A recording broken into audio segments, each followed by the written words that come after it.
Welcome students. Our today's topic is AC generator from class 10th Science NCERT chapter 13 Magnetic Effects of Current. Okay बच्चों, in previous topic we have discussed Fleming's right hand rule. Now our today's topic of discussion is AC generator.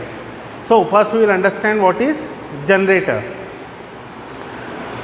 Generator is a mechanism in which we insert mechanical energy, जिसमें हम input क्या डालते हैं, mechanical energy डालते हैं, और उसमें से जो आउटपुट निकलता है दैट इज इलेक्ट्रिकल एनर्जी.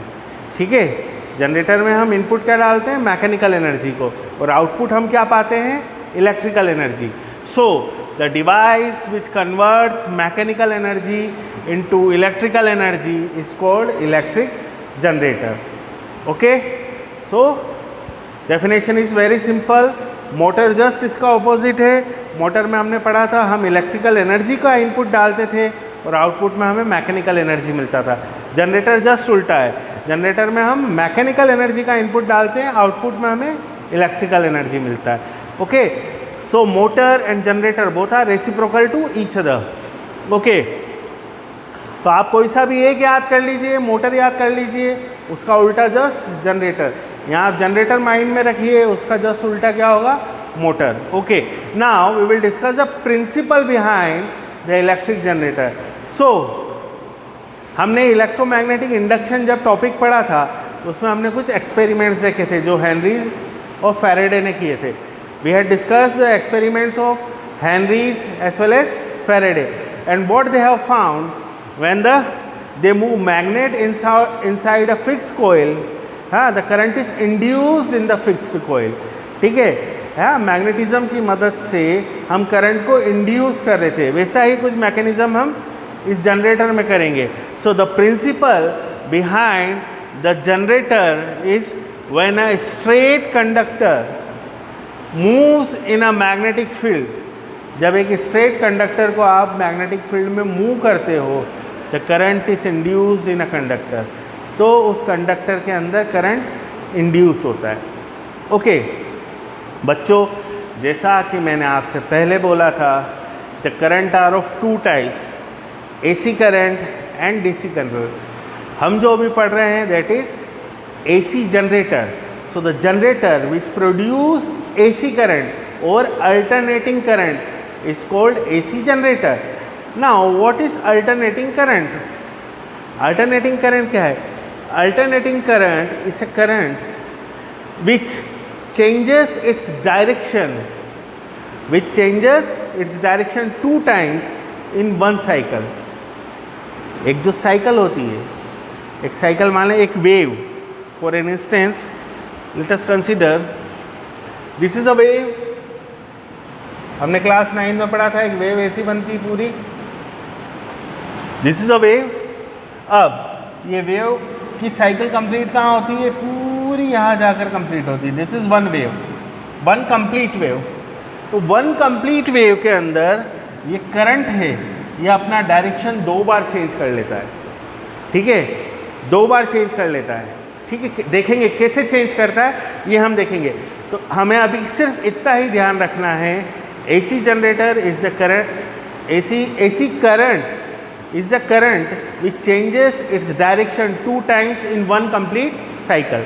एक complete cycle में अपना डायरेक्शन जो 2 बार चेंज करता हो उसे हम क्या कहते हैं, AC generator. ओके, तो प्रिंसिपल हमने डिस्कस कर लिया. Let us discuss the construction of AC generator. बच्चों, AC जनरेटर और electric motor near about same ही है, सेम ही कंस्ट्रक्शन है, बस 1-2 पार्ट्स का डिफरेंस है, वो अपन देख लेते हैं. First, permanent magnet. We had use permanent magnet in electric motor also. ठीक है, here is also the permanent magnet is used. Now why permanent magnet is used? This are the permanent magnet. This is horseshoe type magnet. कैसी magnet है? Horseshoe type. ये complete magnet है, पूरी यहाँ से round है, पर for the sake of diagram मैंने खाली नॉर्थ और साउथ पोल ही बनाया. This is a horseshoe type permanent magnet. This is north pole and this is south pole. और ये ऐसी कॉनकेव शेप्ड है, कटी हुई है थोड़ी सी गोलाई में. हाँ, जिसके कारण रेक्टेंगुलर कोयल इसके अंदर इजीली घूम सके, इसलिए। ठीक। Second is rectangular coil. This is ABCD is a rectangular coil. ABCD क्या है? एक रेक्टेंगुलर कोयल है जो इस परमानेंट मैग्नेट, इन दोनों परमानेंट फिक्स्ड मैग्नेट के बीच में रोटेट करेगी। ठीक है। Now it has n numbers of turns of insulated copper wire. इसके ऊपर इंसुलेटेड कॉपर वायर के n नंबर ऑफ टर्न्स है। Second is slip rings. Third point is slip rings. See this two rings R1 and R2 and R1, this are the slip rings. हमने electric motor में पढ़ा था, electric motor में split rings थी, एक ही ring थी, उसको बीच में से दो हिस्सों में काटा हुआ था। So that's why they are called split ring और कम्यूटेटर। उन्हें हम इलेक्ट्रिक मोटर में कम्यूटेटर या स्प्लिट रिंग बोलते हैं, इस टाइप के मैकेनिज्म को। बट इन इलेक्ट्रिक जनरेटर और इन AC जनरेटर, हाँ, they are called slip rings, SLIP, slip rings. अभी जो स्लिप रिंग्स है, ठीक है, ये परमानेंटली अटैच रहती है। ये जो CD हैंड है, दिख रहा है इस रेक्टेंगुलर कोयल ABCD का CD हैंड, इस CD हैंड से ये जो रिंग R2 है ये अटैच्ड है परमानेंटली, और जैसे जैसे CD मूव करता रहता है ये रिंग R2 भी इसके साथ रोटेट करती रहती है। सिमिलरली ये AB जो पार्ट है इस रेक्टेंगुलर कोयल का, इसके साथ रिंग R1 अटैच है। ठीक है। AB पार्ट से रिंग R1 परमानेंटली अटैच्ड है, और AB जैसे जैसे रोटेट करता है उसके साथ ये रिंग भी रोटेट करती है। सिमिलरली CD पार्ट से रिंग R2 अटैच है, जैसे जैसे पूरी कॉइल मूव करेगी AB के साथ R1 मूव करेगा, CD के साथ R2 मूव करेगा। Okay. So why this slip rings are used? ये स्लिप रिंग्स क्यों यूज़ की जाती हैं? इस रेक्टेंगुलर कोयल के अंदर जब करंट जनरेट होता है बच्चों, ठीक है, इस रेक्टेंगुलर कोयल के अंदर जब करंट जनरेट होता है तो वो इन रिंग्स से, है ना, ये रिंग्स कॉपर की बनी हुई रहती हैं, तो इस रेक्टेंगुलर कोयल में कुछ भी करंट जनरेट हुआ तो वो इन रिंग में भी फैलेगा। ठीक है। इस रिंग में से फ्लो करता हुआ इन कार्बन ब्रशेस में जाएगा। ये कार्बन ब्रशेस है, ठीक है, वही ग्रेफाइट के ब्रश है, और ये दोनों रिंग से बिल्कुल टच रहते हैं। ठीक है। They are slippery in nature. इसलिए क्या होता है कि रिंग R2 में जो करंट प्रोड्यूस हुआ वो कार्बन ब्रश B2 से होता हुआ एक्सटर्नल सर्किट में चला जाता है। सिमिलरली रिंग R1 में जो करंट प्रोड्यूस हुआ वो इस कार्बन ब्रश B1 से, है ना, पास होता हुआ एक्सटर्नल सर्किट में चला जाता है। और जो एक्सटर्नल सर्किट में हमें करंट मिलता है, we can detect the current in external circuit with the help of galvanometer. This is the galvanometer. ठीक है। तो ये मैकेनिज्म है, यहाँ तक तो पूरा का पूरा मोटर जैसा है, बस यहाँ से थोड़ा सा चेंज हुआ है। मोटर के अंदर हमने पढ़ा था, मोटर के अंदर हमने स्प्लिट रिंग्स या कम्यूटेटर यूज़ करे थे। यहाँ पर स्लिप रिंग्स है, पूरी की पूरी दो रिंग है। ठीक है। The both are made up of copper. हाँ, ring R1 is attached to the AB hand of the rectangular coil, whereas ring R2 is attached to the CD hand of a rectangular coil, and they are permanently attached to ring R1 is permanently attached to AB and ring R2 is permanently attached to CD. जैसे जैसे कोयल rotate होती है AB के साथ ring R1 move करेगी गोल गोल, CD के साथ ring R2 move करेगी। ऐसा ये असेंबली यहाँ पर बिठाया गया है। ठीक है। ऐसा मैकेनिज्म क्रिएट किया गया है। अब इन रिंग R2 R1 से क्या है अटैच? ब्रश B2 और B1। This are carbon brushes, they are made up of graphite, and graphite is a good conductor of electricity. तो रिंग R2 में जो भी करंट आएगा वो B2 से पास होता हुआ एक्सटर्नल सर्किट में चला जाएगा। रिंग R1 में जो भी करंट आएगा वो इस कार्बन ब्रश B1 से होता हुआ एक्सटर्नल सर्किट में चला जाएगा। सो this is the construction of the electric generator. Now let us understand the working of the electric generator.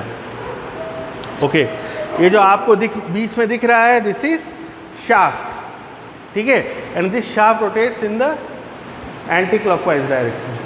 ये shaft कौन से डायरेक्शन में मूव करेगी? Anti-clockwise direction. Now let us understand the working of the AC generator. बच्चों, जैसे इस shaft को हमने मूव करा, इस शाफ्ट के साथ ये रेक्टेंगुलर कोयल अटैच है, साथ में ये रेक्टेंगुलर कोयल भी शाफ्ट के साथ क्या करना शुरू करेगी? रोटेट करना शुरू करेगी। ठीक है। With the shaft this rectangular coil starts rotating.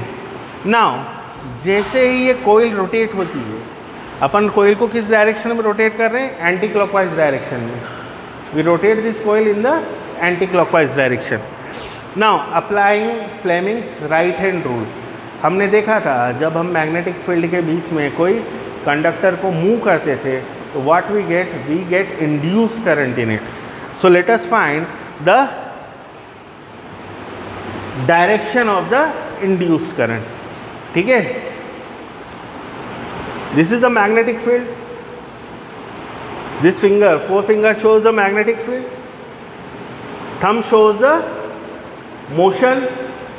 और ये दोनों इनपुट हम राइट हैंड में डालते तो हमें क्या मिलता है? Induce current. Let us see. देखो ये मैग्नेटिक फील्ड है.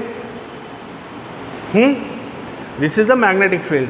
और ये देखो इस वाले ए बी हैंड को ऑब्जर्व करना. हाँ, this is the magnetic field, this is the motion.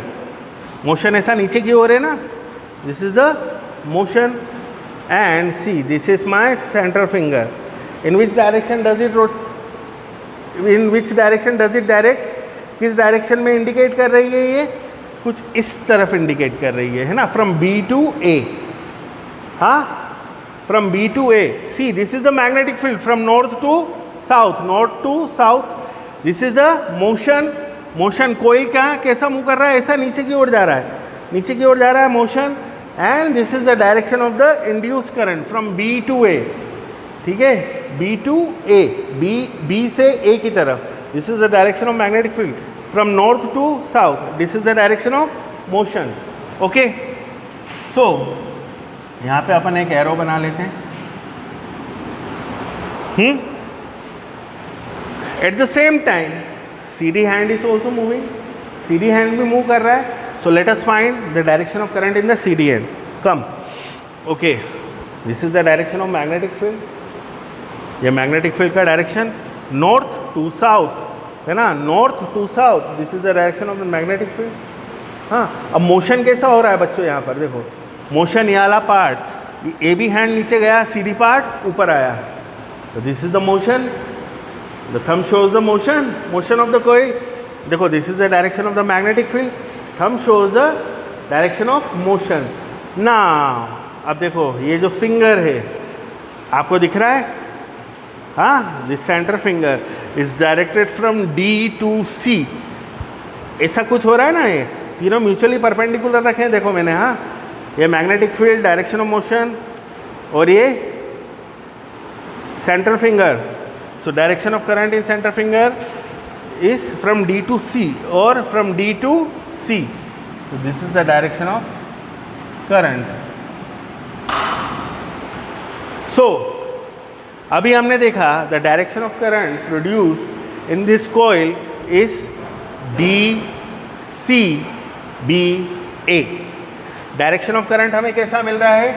DCBA.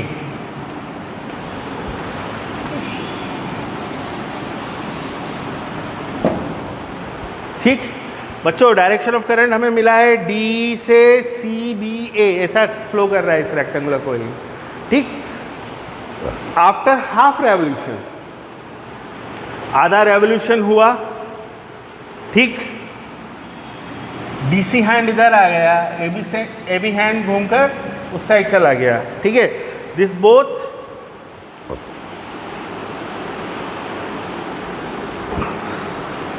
both side interchanges their places. AB hand इधर आ गया, CD हैंड मूव करके यहाँ पर आ गया. तो अभी अपन इसे कर लेते हैं A, इसे हम करते हैं B. This hand become C and this hand become D.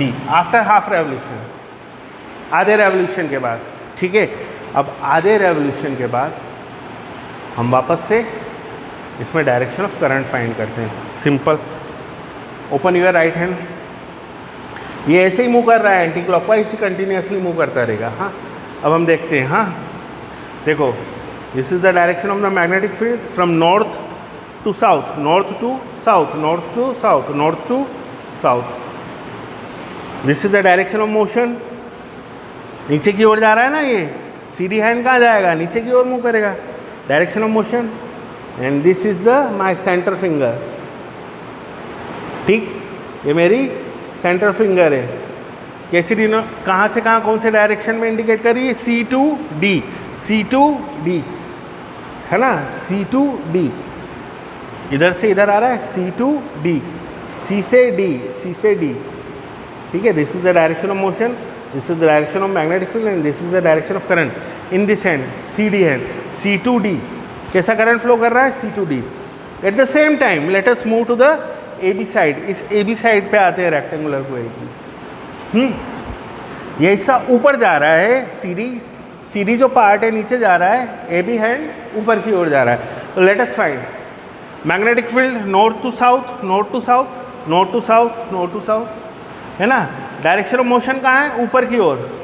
So this is the direction of motion, this is the direction of motion, pointed upwards, ठीक है। And this is my center finger, this is my center finger, इस तरफ direct कर रही है from A to B, A to B, A to B, A to B means direction of current is A to B, A to B, A to B। अब देखो, अब direction of current क्या हो गया after half cycle? A, B, C, D। इस rectangular coil में जो अब करंट फ्लो कर रहा है that is A, B, C, D। Direction of current is A, B, C, D। पहली हाफ साइकिल में जो डायरेक्शन था that is D, C, B, A। अगली हाफ साइकिल में direction of current is A, B, C, D। In the next half cycle it will again become D, C, B, A। In the next half cycle it will become A, B, C, D। इसका मतलब ये हुआ कि ये जब coil एक पूरा rotation करती है, ठीक है, एक कॉइल जब पूरा रोटेट कर कर अब वापस से रोटेट कर कर it will comes to its original position, ठीक है, अपनी ओरिजिनल पोजीशन में आ गई A, B, C, D, ठीक है। पहला हाफ रेवोल्यूशन करा, फिर दूसरा हाफ रेवोल्यूशन करा, वन कंप्लीट रेवोल्यूशन हो गया। दो हाफ रेवोल्यूशन मिलके वन कंप्लीट रेवोल्यूशन हुआ। एक कंप्लीट रेवोल्यूशन जब हुआ, ठीक है, तो हमने देखा पहले हाफ रेवोल्यूशन में डायरेक्शन ऑफ करंट था DCBA। नेक्स्ट हाफ साइकिल में the direction of current is ABCD। It means एक कंप्लीट रेवोल्यूशन में डायरेक्शन ऑफ करंट कितनी बार चेंज हुआ बच्चों? 2 बार चेंज हुआ ना, 2 times. The direction of current changes 2 times during one complete cycle. That's why this current is cold AC current. जो इस generator में करंट प्रोड्यूस हो रहा है that is AC current and this generator is cold AC generator. इस generator को हम क्या कहते हैं? AC generator. ओके, अब जो AB हैंड के अंदर जो करंट प्रोड्यूस हुआ वो रिंग R1 से एक्सटर्नल सर्किट में बहा। CD हैंड में जो करंट प्रोड्यूस हुआ वो एक्सटर्नल सर्किट से होता हुआ B2 से बाहर निकल गया, ठीक है। तो ये पूरा कंप्लीट सर्किट हो गया। इसके अंदर क्या हो रहा है? अब करंट दौड़ रहा है। इस गैल्वेनोमीटर में अपन ने करंट को डिटेक्ट करा। अगर आपको यहाँ पर एक बल्ब को ग्लो करना है या कोई इलेक्ट्रिक अप्लायंस को आपको वर्क कराना है तो आप एक गैल्वेनोमीटर को हटाओ, दोनों वायर्स को उस इलेक्ट्रिक अप्लायंस में जोड़ दो तो वो इलेक्ट्रिक अप्लायंस वर्क करना शुरू कर देगा। क्यों? क्योंकि उसे इस एक्सटर्नल सर्किट में करंट मिलना शुरू हो जाएगा with the help of this generator. So जो AB हैंड में करंट प्रोड्यूस होगा वो रिंग R1 से फ्लो होकर चला जाएगा with brush B1 external circuit में, और एक्सटर्नल सर्किट से जो करंट आ रहा है वो पूरी कंप्लीट साइकिल करने के लिए ब्रश B2 से होता हुआ R2 से फ्लो होता हुआ वापस रिंग में चला जाएगा। This will make the circuit complete. पूरा सर्किट कंप्लीट हो गया, क्लोज सर्किट हो गया। हमने देखा है क्लोज सर्किट में ही करंट दौड़ सकता है। Current always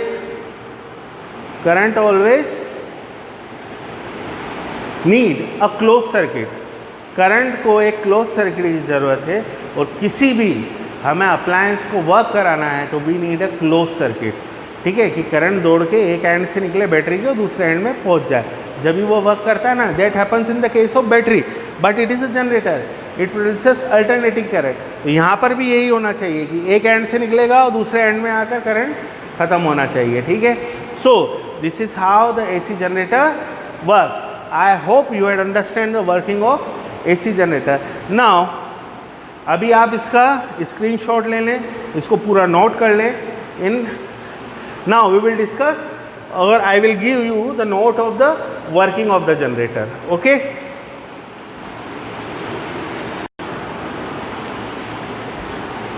Okay students, let us discuss the working of the AC generator. We had discussed the working of the AC generator. Kindly take the note of the working of the AC generator. Working, as the coil rotates in the anti-clockwise direction, the side AB of the coil moves downward, AB downward move कर रहा है, and the side CD moves upward, CD ऊपर की ओर move कर रहा है, ठीक है। By applying Fleming's right hand rule, है ना, दोनों हैंड्स पे हमने AB हैंड पे और CD हैंड पे दोनों पे हमने फ्लेमिंग्स राइट हैंड रूल का एप्लीकेशन करा। तो we found that the direction of current induce in the AB side is from B to A and in the side CD is from D to C, as we have discussed earlier, ठीक है। सो the complete direction in the rectangular coil is DCBA, ठीक है, in the first half revolution. After half revolution, the side AB and CD interchanges their position. AB इधर आ जाएगा, CD इधर आ जाएगा, ठीक है। Again we will apply the Fleming's right hand rule to the coil, है। तो we found that the direction of current is now ABCD after interchanging the place. AB इधर आ गया, CD इधर आ गया, है ना, वी हैड डिस्कस, ठीक है। To the side CD and AB found that the direction of the current in the rectangular coil is ABCD during the next half cycle, and this goes on and on and on as long as the coil rotates, okay. So this is how we get the continuous supply of alternating current by the generator. Now few more points we have to discuss. In India we use electric current whose frequency is 50 Hz. हमारे India में जो हमारे घर पे AC current supply आता है उसकी जो फ्रिक्वेंसी होती है, मतलब एक सेकेंड में 50 Hz, 50 कंप्लीट साइकिल वो करंट कंप्लीट करता है, ठीक है। मीन्स एक सेकेंड में 50 कंप्लीट साइकिल कंप्लीट करता है वो current, 50 complete cycle current complete करता है। तो 1 सेकेंड में जो हमारा AC करंट हमारे घर में आता है, ठीक है, वो 50 हर्ट्ज है उसकी फ्रीक्वेंसी। इट मीन्स एक बार की कंप्लीट साइकिल में अपना डायरेक्शन ऑफ करंट वो 2 बार बदलता है। तो अब एक सेकेंड में वो 50 टाइम्स अपनी साइकिल को कंप्लीट कर रहा है, तो कितने टाइम डायरेक्शन चेंज करेगा? 50 × 2 दैट इज़ 100 टाइम्स। अरे एक साइकिल में 2 टाइम्स करंट का डायरेक्शन चेंज होता है ना, तो 50 साइकिल्स में कितने टाइम्स चेंज होगा? 50 × 2 100 times, yes. So in India we get the supply of alternating current whose frequency is 50 Hz. It means in 1 second the alternating current changes its direction 100 times. Now this is a simple AC generator. Now in commercial AC generator, if we have to make it a commercial AC generator, हमें इसमें से ज़्यादा output चाहिए, ठीक है। तो we have to discuss some points. हम इसमें से ज़्यादा आउटपुट कैसे ले सकते हैं इलेक्ट्रिक करंट का, ठीक है। तुमने देखा होगा जनरेटर्स भी आते हैं, वो अलग अलग पावर्स के हिसाब से आते हैं। छोटा जनरेटर, बड़ा जनरेटर, बड़ी बड़ी जगह पे बड़े बड़े जनरेटर लगे रहते हैं, बहुत बड़े बड़े, ठीक है। तो उनका जो आउटपुट भी रहता है वो अलग अलग रहता है। Why? They have different output, no that they have different type of arrangement, so they can give the different output. For an example, अभी यहाँ पे अपन ने परमानेंट मैग्नेट यूज़ किया है, horseshoe type permanent magnet, north and south. इसकी जो magnetic field strength है, ठीक है, वो एक परमानेंटली सेट है, उतनी ही रहेगी, आप इसको चेंज नहीं कर सकते। But if we increase the magnetic field, अगर हम मैग्नेटिक फील्ड को स्ट्रॉन्ग बना दें, इंक्रीज कर दें, कैसे कर सकते हैं? हम इस परमानेंट मैग्नेट को रिप्लेस कर सकते हैं इलेक्ट्रोमैग्नेट से, क्योंकि इलेक्ट्रोमैग्नेट का मैग्नेटिज्म हम हमारे हिसाब से कंट्रोल कर पाते हैं according to our need. We can control its magnetic field according to our need, ठीक है। तो हम इसकी मैग्नेटिक फील्ड को और बढ़ा सकते हैं with the help of electromagnet, ठीक है। So we can increase the output of AC generator by replacing permanent magnet by electromagnet. First point. Second point, इस पे अपन टर्न्स बढ़ा देते हैं। सिंपल, अपन ने रेक्टेंगुलर कोयल के ऊपर n नंबर ऑफ टर्न्स लिए कॉपर वायर के, अपन और ज़्यादा कॉपर वायर के टर्न्स इस पे कर देते हैं। ठीक है, नंबर ऑफ टर्न्स बढ़ा देंगे तो हमें करंट का आउटपुट भी क्या मिलेगा, ज़्यादा मिलेगा। 2 पॉइंट, पहले हमने क्या करा, permanent magnet is replace by a electromagnet, then we had increased the number of turns on this coil. 2 point. Third point, we can increase the speed. हमने देखा 1 सेकेंड में हमें 50 हर्ट्ज फ्रिक्वेंसी का एसी जनरेटर एसी करंट मिल रहा है, मतलब जो 100 बार अपना डायरेक्शन चेंज कर रहा है। अब मतलब ये जो मेरी कोयल है ये 1 सेकेंड के अंदर इस जनरेटर में कितनी बार घूम रही होगी, 50 टाइम्स घूम रही होगी ना। अगर मैं इस कोयल को इस मैग्नेट के बीच में 100 टाइम्स घुमाना शुरू कर दूं तो मुझे करंट मिलेगा वो 100 हर्ट्ज फ्रीक्वेंसी का मिलेगा, मतलब 200 टाइम्स अपना वो डायरेक्शन चेंज करेगा। तो हम ऐसे भी करंट का आउटपुट बढ़ा सकते हैं, ठीक है, by increasing the speed of the coil, है ना। इस कोयल की अपन स्पीड बढ़ा दें। ठीक, तो हमने 3 पॉइंट कौन कौन से डिस्कस करे। We can increase the output of the AC generator by replacing permanent magnet by electromagnet. Second, if we increase the number of turns on the rectangular coil, we can get more output. Third, if we increase the speed of the rotating coil, we will get more AC current. And fourth point, if we increase the area of this rectangular coil, बड़ा generator होता है उसमें rectangular कोयल भी बड़ी लगती है ज़्यादा output पाने के लिए, इसलिए वो बड़ा जनरेटर होता है। छोटे जनरेटर में छोटी रेक्टेंगुलर कोयल लगी होती है जिसके कारण कम करंट मिलता है। ठीक है, सो 4 पॉइंट्स, परमानेंट मैग्नेट को आप रिप्लेस कर दो किससे, इलेक्ट्रोमैग्नेट से। दूसरा, नंबर ऑफ टर्न्स बढ़ा दो। तीसरा, इस कोयल की स्पीड बढ़ा दो रोटेशन की, हाँ, by increase the speed of rotation of the rectangular coil. And fourth, by increase the area of this rectangular coil. तो ये जो 4 पॉइंट है ये आपको अपने आप से नोट करने हैं। ठीक है, how we can increase the output of AC generator, है ना, factors affecting the output of the AC generators। तो हमने 4 फैक्टर्स जो अभी मैंने डिस्कस करें ये भी आपको लिखने हैं। आपको ये पूरा टॉपिक लिखना है AC जनरेटर का, क्या definition, principle, construction, working diagram. वही इलेक्ट्रिक मोटर भी 5 मार्क का आता है, AC जनरेटर भी 5 मार्क का आता है। This is also very important topic, है ना, electric motor and electric generator. 5-5 mark के 5 पार्ट आपको डिवाइड करके मैंने पूरे लिखाए हैं। First is definition, second is principle, third is construction, fourth is diagram, fifth is working. Now, और जो 6th पॉइंट आपको लिखना है, the factors affecting the output of the AC generator, जो अभी अपन ने डिस्कस करें हैं, मैंने आपके साथ जो डिस्कस करें वो भी आपको नोट करना है। इसका आप स्क्रीनशॉट ले सकते हैं और इसको आप कॉपी में नोट करेंगे।